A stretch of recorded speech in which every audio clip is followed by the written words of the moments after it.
오늘은 특별한 날입니다. 또 오늘 우리에게 예배를 드릴 때마다 모두 특별한 날이지만 또 제게 있어서 신학에 아니면 목회자가 되는 데에 정말 이런 말씀을 드리는 건 제가 처음인 것 같은데요. 정말 부모님 같은 그런 분이 오셨습니다. 호신대에 여기까지 있기까지 힘을 다해서 원님을 다해 신학을 세우고 또 하나님의 교회들과 목회자들을 세워가는 일에 일생을 바치셨던 분, 또 지금도 강의하고 계시다고 합니다. 또 특별히 이분이 가르치셨던 것이 조직신학 또 성령론 이런 부분이라 교회가 이루어지는 그 뼈대가 되어지는 것을 가르쳐 주셨던 분입니다. 오늘도 우리에게 내 부모를 공경하라 하시는 말씀으로 들려주실 때에 하나님께서 들려주시는 주의 음성으로 듣게 되기를 축복합니다.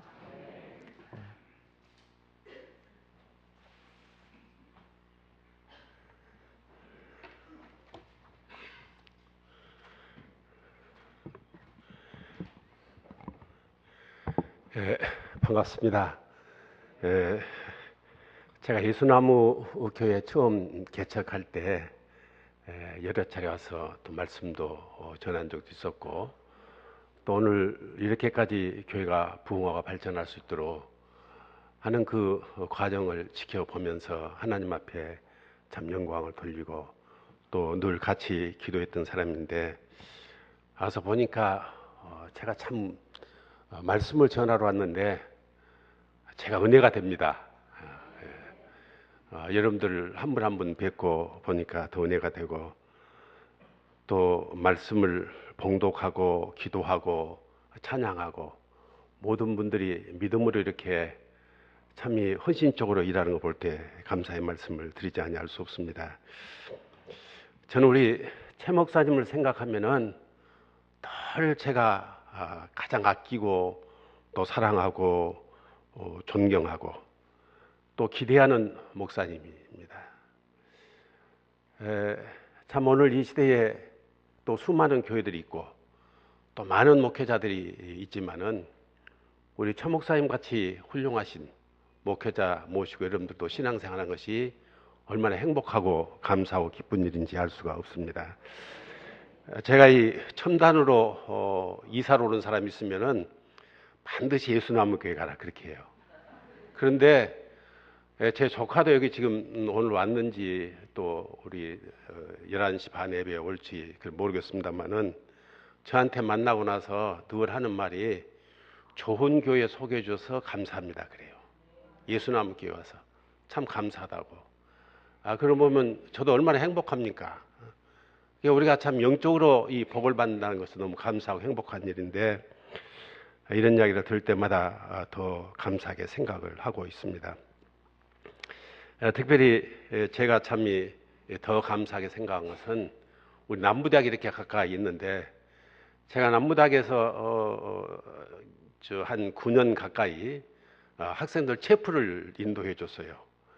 근데 그 학교가 감사하게 체프를 할 수 있는 공간을 내줬고 또 체프를 드릴 수 있는 시간도 그렇게 주셨는데, 나이도 들고 그러니까 이제 누가 좀 다른 사람이 맡아서 했으면 좋겠다라고 생각했는데, 아무리 생각해도 우리 최 목사님만 생각나는 거예요.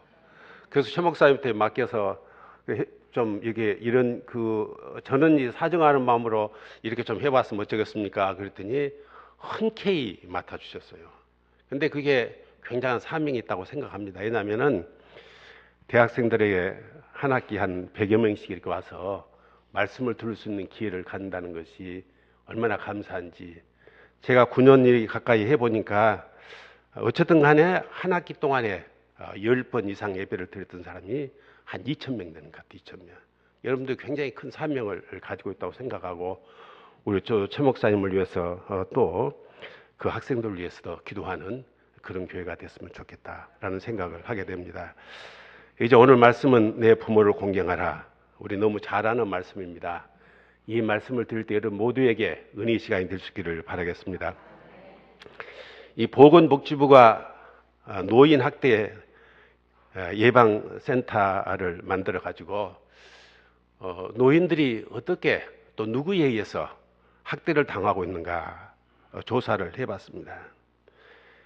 그런데 노인 학대를 그 조사를 해봤더니 아들에 의해서 일어난 학대가 50%가 넘더라고요. 또 며느리, 딸, 배우자, 남편이 아내를, 아내가 또 남편을, 또 사이가 이렇게 해서 학대가 이루어진 것을 봤습니다. 그런다고 보면은 어떻게 보면은 이 가장 부모를 돌봐야 될 가족들에 의해서 학대가 이루어지고 있다. 통계가 그렇습니다. 가장 가까이 있는 사람들이 노인이라고, 늙었다고 라는 것 때문에 학대하고 있다라는 통계의 수치입니다. 학대 유형별로 보면은 언어폭력, 또 정서적으로 폭력한 것이 가장 많았고, 또 노인이라는 이유 때문에 아예 관심을 두지 않고 그저 내버려 두는 방임이라 그렇게 썼습니다마는 방임이라든지 구타라는 신체적 학대라든지 재산을 빼앗아가는 금전적 학대라든지 여러 가지 형태를 찾아볼 수 있었습니다. 그리고 또 우리나라의 자료에 보면은 하루에 7명 중의 노인이 자살하고 있어요. 자살공화국이라 그런 말 하고 있잖아요. 또 노인 가운데 3명 중 1명은 학대받은 데가 경험이 있다. 이렇게 이야기한 것을 볼 수 있습니다. 이 같은 우리의 주변을 환경을 볼 때에 하나님의 자녀들이 오늘 이 시대에 정말 내가 그리스도인으로서 산다고 할 때 부모를 공경해야 되는 것을 가르치고, 이 시대에 우리가 이 부분에 있어서 모범을 보이는 것이 너무 마땅한 일이 아니냐. 부모님만 잘 섬겨도 전도가 잘 될 것 같아요.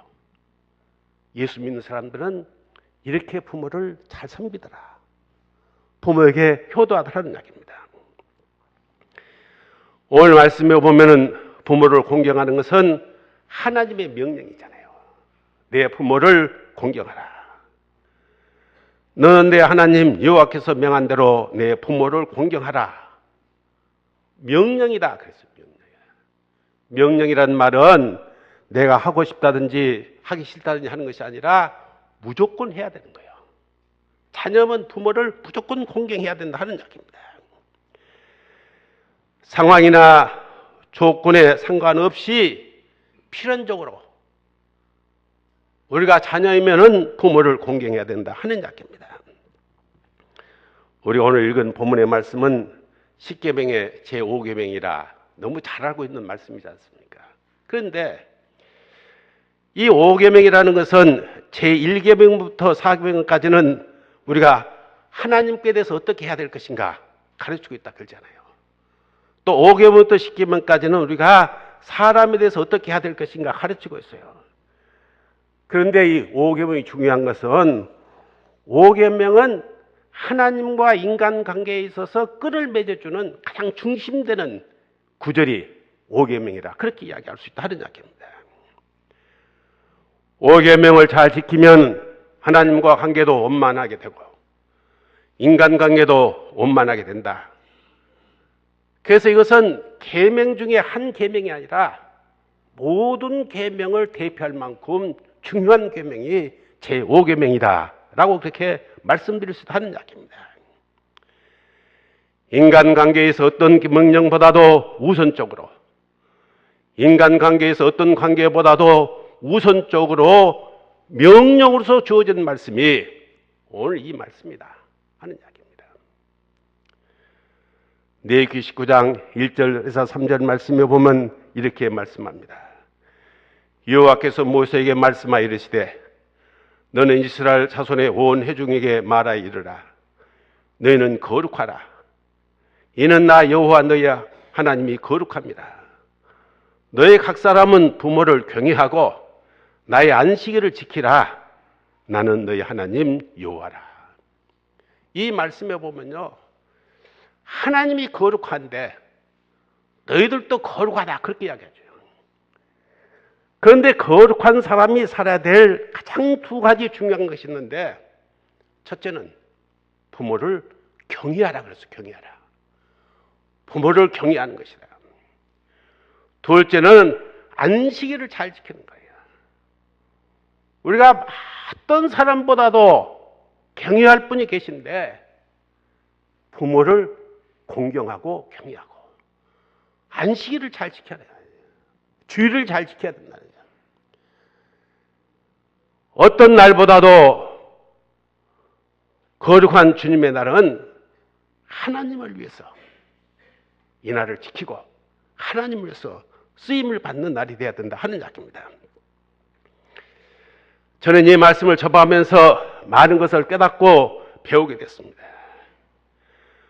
우리 그리스도인들이 세상 사람과 달리 구별되고 성별된 사람임을 확실히 보여주는 것이 부모 공경에서 나타난 거다. 안식일을 지킴에 있다 이렇게 이야기합니다. 이것이 하나님께서 우리에게 주신 귀한 명령이라고 말씀하고 있는 것을 우리가 성경을 통해서 알 수 있습니다.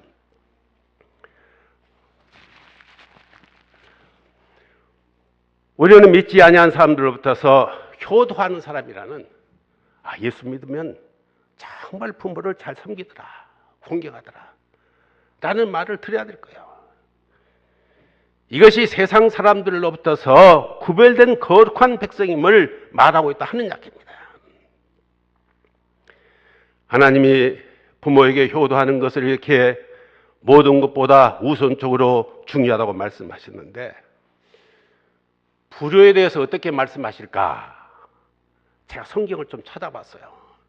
그런데 이 불효에 대해서 말씀을 보면서 한쪽 마음으로 두렵고 떨리는 마음을 가지고 있었어요. 하나님께서 어떤 것보다 싫어하는 것이 있는데 부모를 거역하는 거예요. 부모를. 있는 말씀대로 그래 읽어보면은, 사람에게 안악하고 폐역한 아들이 있어 그 아비의 말이나 그 어미의 말을 순종하지 아니하고 부모가 징계하여도 순종하지 아니하거든 그의 부모가 그를 끌고 성문에 이르러 그의 성읍 장로들에게 나가서 그 성읍 장로들에게 말하기를 우리의 이 자식은 안악하고 폐역하여 우리의 말을 듣지 하냐고 방탕하여 술에 잠긴 자라 하면 그 성읍의 모든 사람들이 그를 돌로 쳐 죽일지니 이같이 내가 너희 중에서 악을 제하라. 그리하면 온 이스라엘이 듣고 두려워하리라. 불효하면 어떻게 하라? 그 말씀이잖아요. 또 성경 말씀에 보면 그의 부모를 경홀히 여기는 자는 저주를 받을 것이라 할 것이요 모든 백성은 아멘 그렇게 할지라. 아비를 조롱하며 어미에게 순종하기를 싫어하는 자의 눈은 골짜기에 까마귀에 쪼이고 독수리 새끼에게 먹이리라 그렇게 이야기했어요. 아마 성경 말씀 가운데 보면은 이렇게 두려운 말씀이 없을 것 같아요. 반드시 자녀는 부모에게 순종하고 복종하고 부모를 공경하라 하는 말씀입니다. 하는 이야기입니다. 제가 이 성경 말씀을 통해서 볼 때에 하나님께서 우리에게 제일 그 많은 악이 세 가지 있다 한다면은, 하나는 하나님 대신 다른 신을 섬기는 우상 숭배예요. 하나님께 용납하지 않잖아요. 두 번째가 부부 관계를 파괴시키는 간음하는 죄예요. 이게 무서운 죄라 그래요. 몸 안에 지은 죄라 그랬어요. 그리고 부모를 공경하지 않냐고 거역하는 죄라고 생각합니다. 이게 제일 큰 죄가 아닐까 그런 생각해봐요. 우리는 이러한 두려움 때문이 아니라 우리는 마땅히 부모를 자녀로서 공경해라 하는 것이 성경의 말씀인데, 이렇게 공경하는 자에게 하나님께서 크게 복을 주시리라 그렇게 말씀하고 계십니다. 오늘 말씀에 뭐라고 하십니까? 그리하면 이렇게 했어요. 네가 순종하면 내가 이렇게 하겠다. 여기에 그리하면은 내 부모를 잘 공경하면 이 말씀이에요. 하나님께서는 하나님의 말씀에 순종하여 부모님을 잘 공경하는 자에게 큰 복을 주실 것이다. 땅도 주시고 생명도 길게 하는 장수의 축복도 주시고, 그리고 온갖 것으로 복으로 내게 갚아주시라, 그렇게 말씀하고 있어요. 내가 준 땅에서 내가 생명이 길고 복을 주리라 하는 말씀이 이 말씀이에요. 우리가 늘 하는 이야기가 가정이 평안해야 모든 일이 이루어진다 그러잖아요. 가정이 평안하지 못하면은 모든 일이 흐트러지게 마련이에요. 가하만사성이라 그러잖아요. 가족이 한몫해야 모든 일이 잘 성취된다 하는 이야기예요. 그러면 우리가 이 중에서 가장 먼저 해야 될 것이 뭐냐? 부모와 자식 간에 화목하게 지내야 돼요. 불하면 안 된다는 거예요. 불효하면 안 된다 하는 이야기입니다. 하나님께서는 우리에게 부모를 공경하는 자에게 특별한 복을 주시겠다. 잠언 말씀에 보면은 효도한 자에게 주시는 특별한 복이 있는데 이렇게 나와 있습니다. 내 아들아, 내 아비의 훈계를 들이며 내 어미의 법을 떠나지 말라. 이는 내 머리에 아름다운 관이요 내 목에 금사슬이라 그랬다요. 부모를 잘 공경하면은 하나님께서 그의 목에 금사슬을 걸어주는 그런 축복을 주시겠다 하는 이야기예요. 또 아름다우니 간을 세워주겠다, 그렇게 말씀하고 계신 것을 볼 수 있다 하는 이야기입니다. 우리 모두에게 하나님이라니 축복의 약속을 주셨는데 부모 잘 모셔야 되겠습니다. 부모 잘 모셔야 돼요. 그래야 하나님 주신 축복을 받을 수 있는 여러분 될 수 있기를 바라겠습니다. 부모를 잘 공경한다는 것이 무엇일까? 여러 가지 방법이 있을 거예요. 근데 저는 이 성경 말씀을 통해서 간단히 말씀드린다면은 부모를 공경하는 가장 중요한 것은 부모님을 존귀 여기고 보살펴 드리는 거예요. 보살펴 드리는 거예요. 부모님을 존귀 여긴다는 것은 부모님을 부모님으로 모시는 거예요. 부모님이 연세 드슷하게서 정이 여기거나 함부로 하거나 무시하거나 업신여기지 않는 것을 말하는 것입니다. 탈무드에 보면 이런 이야기가 있어요. 어느 날 밥상에 닭고기가 올라왔어요. 수저를 들던 아버지가 궁금해서 아들에게 물어봅니다. 야, 오늘 밥상에 이 닭고기가 이렇게 올라왔는데 어디서 난 것이냐? 궁금하니까 물어봤어요. 그러자 아들은 어떻게 대답하냐면 무뚝뚝하게 대답합니다. 아버지, 그런 거 묻지 마시고 어서 드시긴 하세요. 그랬대요. 우리가 보통 하는 것이죠. 막 이게 꼬치꼬치 물어보고 그러지 말고 주면 준 대로 잡수세요. 드시긴 하지 뭘 그런 거 물어봐요. 그래. 뭐 그런 것까지 다 알아가십니까? 그래. 탈무드에 나온 이야기예요. 탈무드는 이렇게 대답하는 아들은 천당에 갈 수 없다, 그렇게 이야기해요. 부모를 존귀히 여긴다는 것은 자녀가 부모의 자리에 서지 않냐고, 부모의 자리에 앉지 않냐고, 부모님의 의견을 잘 듣는 거예요. 거역하지 않는 거야. 함부로 말하지 않는 거야. 함부로 대답하지 않는 거예요. 이것이 부모를 존귀히 여긴다 하는 이야기입니다. 부모를 보살펴 드린다는 것 어떤 뜻입니까? 여러분 한문에 효자 알고 있잖아요. 효자. 효자가 어떤 자이십니까? 늙을 노자와 아들 자자가 합쳐서 된 것인데, 늙을 노자의 아래부는 생략하고 아들 자자가 합쳐서 늙은 노인을 업고 있는 거예요. 이게 효자예요. 효자. 이게 아들이 늙은 부모님을 업고 있는 거예요. 업고 있는 그것이 한문의 효자라는 거예요. 이것을 행하는 것이 효도입니다. 이섭처럼 보살펴 드린 일은 육체적으로 그렇고 정신적으로 마찬가지예요. 몸이 늙어 약해지면 정신도 약해져요. 사람이 이렇게 자꾸 약해지는 것 같아요. 저도 늙어보니까 그걸 많이 느끼는 것 같아요. 몸과 정신은 같이 가는 겁니다. 그렇기 때문에 육체적으로 돌봐드리고 정신적으로 돌봐드려야 돼요. 그것이 자녀들이 해야 될 일을 하는 이야기입니다. 저는 참 감사하게 저의 어머니가 아직 생존에 계세요. 생존에 계신데 93세인데 지금까지는 아주 건강하시고 백수하실 것 같아요. 백수하실 것 같아요. 그런데 얼마나 감사한지 몰라요. 부모님이 살아계시니까. 그래서 지금 혼자 계셔서 다 그 시골에 계셔서 다 하세요. 다 하시고. 또 지금까지는 혼자 계신 거 제일 편한 것 같아요. 그래서 계세요. 얼마나 감사한지. 그 부모님이 계시기 때문에 형제간들은 우애가 돼요. 부모님이 계시니까 다 명절도 노는 거예요.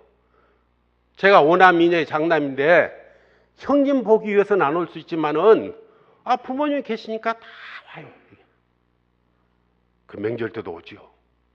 또 형제간 소식도 다 부모님 통해서 다 듣게 되죠. 또 부모님이 계시니까 우리가 다 형제간의 정을 또 나눌 수가 있잖아요. 얼마나 감사한지요. 저희 만나는 오래된 친구들이 있습니다.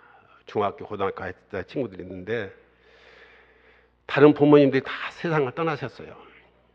그래서 이 친구들 만나면은 제가 미안해서 부모님 이야기를 못해요. 내 마음이 이러는데 얼마나 보고 싶을까. 근데 그 친구들 앞에서 내가 부모님 이야기하면 안 되겠지 않냐. 그래서 친구들 만나면은 제가 가능한 대로 부모님 이야기를 하네요. 그런데 작년에 세상을 떠난 친구 어머님이 계셨는데 88세에 세상을 떠나셨어요. 그런데 이게 저희들이 잘 몰랐는데 나이 들고 보니까 그 어머니가 18살 돼서 혼자 되셨더라고요. 그리고 그 아들 하나를 데리고 키운 거예요. 지금 우리가 상상이나 할 수 있겠습니까? 옛날에는 일찍 결혼했잖아요. 일찍. 한 90년 전 이야기니까. 그런데 어떤 일인지 모르지만은 18에 아이 낳아서 제 친구를 낳은 거죠. 그리고 18살 먹은 그 어머니가 이 아들 하나 데리고 평생 살다가 작년에 돌아가셨어요. 생각하니까 내가 그 친구 얼굴 볼 때마다 어머니가 얼마나 보고 싶을까. 어머니가 얼마나 그리울까. 이게 지금 상상을 못 할 거예요. 지금 그런 사람 있겠습니까? 18살 먹어서 결혼하는 사람 없겠지만은 그 어머니가 어떤 세월을 사셨을까. 저희들이 그 중고등학교 다닐 때 보면 늘 옷차림도 단정하시고 머리도 이렇게 잘 단정하게 빗고 했는데 얼마나 예한이 있었을까. 얼마나 몸가짐 조심하고 살았을까 평생을. 그 어린 처녀 같은 나이에 혼자 대세가지고 했는데 평생을 그렇게 사신 분도 계시더라고요. 어디 보면 우리 대한민국도 이런 부모님이 계셔서 우리가 이만큼 누리고 사는 거예요. 이게 다 그래요. 부모님을 통해서 주신 이 복이에요. 축복이에요. 제가 어머니 말씀을 드렸습니다마는 저도 그 아버님은 또 92세에 세상을 떠나셨는데 저는 부모님이 세상 떠나고 생각을 못했어요. 근데 아버님과 어머니가 같이 계실 때는 저도 그렇게 두 분이 같이 계시니까 그렇게 자주 전화도 못 드리고 또 참 그랬는데 생각 밖에 아버님께서 92세에 돌아가셨지만은 갑자기 제가 생각할 때는 돌아가신 거예요. 그런데 제가 그 전화를 받는데, 머리가 하얗게 된단 말이, 이 머리가 하얗게 된단 말이 무슨 뜻인 줄 알았어요. 생각지도 못했는데 아버지가 세상을 떠나셨다는 거예요. 완전히 머리가 충격받은 것 같다고 어떻게 해야 될지를 모르고 아무 생각이 안 나는 거예요. 이게 아무 생각이. 뭘 어떻게 해야 되는지를. 제가 큰아들인데 그 장례를 치르고 세상 떠나신 지 7년 되셨습니다마는 그 뒤로부터 할머니에게 전화를 드렸어요. 시간 정해놓고. 저희 어머니가 참 감사한 것은 평생 동안 신앙생활하고 사신 분이거든요. 지금도 시골에 계시는데 아침에 제가 전화 드리면 저를 안심하게 사시는 말씀 가운데 하나가, 나 오늘 아침에 새벽기도에 갔다 왔다 그래요. 새벽기도에 갔다 왔단 말은 무슨 말이냐면은 내가 건강이 좋으니까 새벽에 다녀오시지 않겠어요. 그러니까 염려할 것 없다 그 말이에요. 염려할 것 없다. 새벽기도 다녀왔다 그래요. 그리고 새벽기도에 다녀오시고 나이가 드셨으니까 이제 좀 쉬시고, 그리고 일어나서 움직이는 시간이 보통 아침 8시 30분에서 9시예요. 제가 그 시간을 항상 지킵니다. 8시 반에서 9시는 별일 있어도 전화드린 시간이에요. 어머니에게. 그래야 이제 그때 되면 이제 일어나셔서 뭐 이제 꼬물꼬물 하시고 아침 준비도 하시고 그 시간이에요. 그리고 이제 제가 정해진 시간이 있어야 또 어머니도 자유롭잖아요. 그리고 이제 식사하시고 9시 좀 지나시면은 동네 마을 회관에 가셔서 또 다른 분들과 같이 즐겨야 되고 또 같이 쉬셔야 되고. 제가 그렇게 하니까 죄송합니다. 저희 남자 형제가 넷인데 매일 아침 네 형제들이 다 전화를 해요. 그러니까 아침 일어나시면은 교회 갔다 오셔서 좋으면은 이제 그러면은 전화기 앞에 앉아 있는 거예요. 다 전화를 해. 딸들은 아마 2, 3일에 한 번씩 한 것 같아요. 딸들은. 우리가 뭐 서로 정해놓고 한 것은 없어요. 우리 이렇게 하자 한 것 없어요. 그냥 다들 그냥 따라서 하는 거예요. 그냥 따라서. 딸들은 2, 3일에 한 번씩 하고, 아들들은 매일 하고. 그러니까 그 어머니한테 들으면 내가 안 알아봐도 다 알아요. 누 집에 무슨 일이 있는지, 어떤 일이 있는지 다 그거들. 어머니 둘째 집은 별일 없다던가요? 그럼 별일 없다더라 그래요. 거가 모든 우리 집에 정보망이 거가 있어요. 사랑하는 여러분, 사실 저도 갑자기 다니고 보니까 부모님이 항상 계실 줄 생각했는데 안 계신 날이 있더라고요. 저는 어떻게 보면은 지금은 4대가 같이 있어요. 4대. 제 어머니 계시죠. 또 저도 할아버지죠. 저도 아들 있지요. 또 손자들도 있지요. 그러면 저희 손자들이 볼 때는 저희 어머니가 중조 할머니잖아요. 중조 할머니 그러니까 좀 부르기가 그래서 얘들이 익숙하지 않아서 왕 할머니 그래요. 왕 할머니. 그래서 우리 어머니 이름은 제 손자들에게는 왕 할머니예요.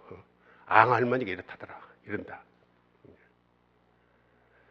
오늘 우리에게 주신 말씀을 늘 생각해 보면서 부모님에게 우리가 정말 최선을 다해야 될 것 같아요. 최선을 다해야 될 것 같아요. 기도하면서 최선을 다해야 돼요. 우리나라에 두어라는 결혼 정보 회사가 있는데 미혼 남녀를 조사를 해봤더니 애인하고는 전화를 얼마나 하냐 그랬더니 매일 하는데 18분씩 한대요. 부모하고 통화는 얼마나 하냐 했더니 1분 내지 2분씩 한대요. 할 말이 없대요. 어쩐데 또 전화하냐 그랬더니 부모는 필요한 때 자기가 전화한다 그랬더라고요. 전화한다. 필요하면 전화하고 글 하나만 잊어버리고 해요. 그게 우리나라 말에 내리사랑이라는 말이 있는데 그래서 치사랑은 없다 그러는데 저는 가만히 보니까 치사랑도 있는 것 같아요. 치사랑도. 저한테 만약에 삶에 사는 가장 큰 이유가 뭐냐 그러 본다면 이 아이들도 다 장성이 컸잖아요. 또 손자들이 있지만은 손자들은 또 이제 즉 아버지 어머니가 돌보고 다녀. 근데 우리 어머니는 내가 돌봐야 돼. 내가. 누가 돌볼 사람이 없잖아요. 어떻게 보면은 신앙적인 이유를 제하고 인간적 이유로 생각한다면은 내가 살아야 될 가장 큰 이유 중 하나가 우리 어머니예요. 우리 어머니 돌아가실 때까지 내가 다 보살펴드려야 되지 않겠어요? 저도 몸이 불편해서 몸으로는 잘 못하지만 늘 마음으로 그런 생각을 하고 삽니다. 효도란 것은 부모님을 보살펴드리는 거예요. 말도 따뜻하게 하는 거예요. 어떤 아버지가 한번 그랬더라고요. 아들이 가끔 전화를 하는데 하는 이야기가 뭐냐면은 전화하면서 근데 아버지 그쪽 날씨가 어째요? 그래요. 저 날씨 좋다. 또 다음에 전화하더니 아버지 그 날씨가 어째요? 요 날씨 괜찮다. 또 하니까 전화하면 날씨만 물어본대요. 날씨만. 그렇게 그 아버지 하는 말이 뭐라고 하니 아야 네가 사는 데하고 내가 사는 데하고 똑같아야 그때. 아이 강주하고 이게 저 어디 보성이라도 나주하고 산다 간다 뭐 차이가 있겠어요? 근데 아버지 만나서 좀 고맙습니다 사랑합니다 따뜻하게 대화를 한번 해야 될 텐데 맨날 할 말 없으니까 날씨가 어때요? 날씨가 어때요? 오지가 아버지가 아야 그건 네가 산 곳이 내가 산 곳이 똑같다 그랬대. 우리가 부모를 위해서 최선을 다해야 됩니다. 섹스피어의 니오 왕이라는 유명한 책이 있잖아요. 4대 비극 중 하나. 그런데 제가 설교 준비하면서 이 책을 보고 있는데 그 봤더니 이런 글이 거기 있더라고요. 아비가 누더기를 걸치면 자식은 모른 척하지만 아비가 돈 주머니를 차고 있으면 모두 다 효자가 된다. 동양이나 서양이나 비슷한 것 같아요. 부모가 있다고 해서 우리가 부모님을 모시고 없다고 해서 부모를 정의 여기고 하는 것은 이게 자식이 할 일이 아니에요. 이게 자식이 할 일 아니에요. 나를 낳아주신 분에 대해서 우리 영적으로는 나를 낳아주시고 늘 함께해 주신 하나님 우리가 경외해야 될 것이고 육체적으로는 또 나를 낳아주시고 키워주신 그 부모님을 효도하는 것이 우리가 해야 될 일이라 하는 이야기입니다. 이제 말씀을 맺겠습니다. 우리는 부모님을 공경함으로 거룩한 그리스도임을 확실하게 많은 사람들에게 오늘 이 시대에 보여줘야 합니다. 또 우리는 부모님을 공경함으로 하나님이 주시는 놀라운 축복을 받으시는 여러분들에게를 바랍니다. 또한 부모님을 공경하는 것은 부모님을 귀히 여기는 거예요. 존귀 여기고 부모님을 돌봐드린 것임을 알고 우리가 일에 대해서 최선을 다하는 여러분 될 수 있기를 바라겠습니다. 다 같이 우리 기도하시겠습니다.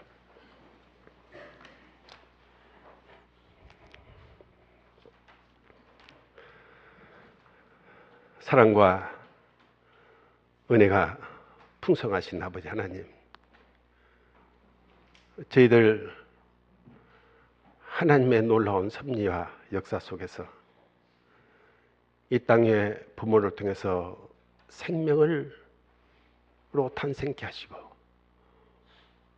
오늘 저희들이 이만큼 여기까지 올 수 있도록 우리를 돌보시고 우리를 사랑해 주시고 아낌없이 베풀으신 부모님의 놀라운 은혜가 있는 줄 알고 오늘 이 시대 가운데 우리가 주님의 백성들로서 하나님의 자녀로서 부모를 공경하며 사는 저희들 되도록 주여 도우시고 은혜로 함께해 주셔서